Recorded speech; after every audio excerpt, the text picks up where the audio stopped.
कि चलता टहरिया पुरस्कार बा बहुत धन्यवाद बा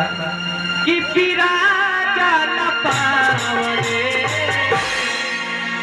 कि जोनियों से दूर बा बलमुआ के गाँव रे जोनियों से दूर बा बलमुआ के गाँव चलता टहरिया पीरा जान पावरे चलता टहरिया पीरा जान पावरे जोनियों से दूर बा बलमुआ के गाँव रे जोनियों से दूर बा बलमुआ के गाँव रे।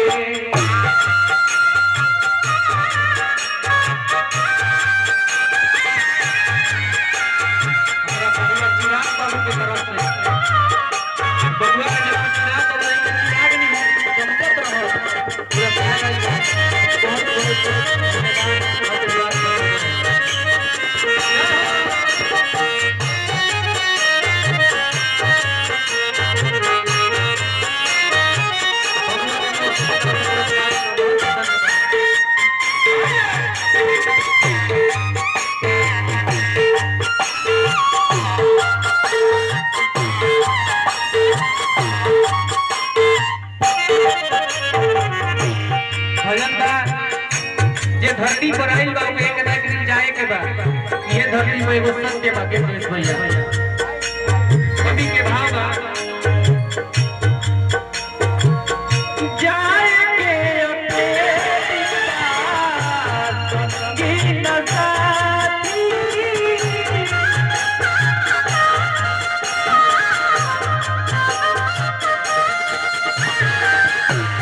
नहीं थे सवारी गाड़ी घोड़ा हाथी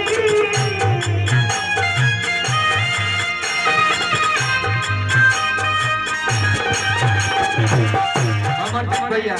भाई दोस्त मित्र यार भाई ढोलक वाला हारमोनियम वाला पैर वाला एको काम में ना आई लो हम अकेले आई जो अकेले जाए के बा भाई बेकार में भी पहले से मतलब नहीं थे पुण्य करी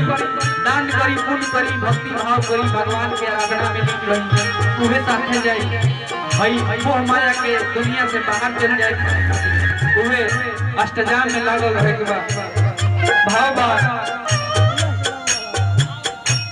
जा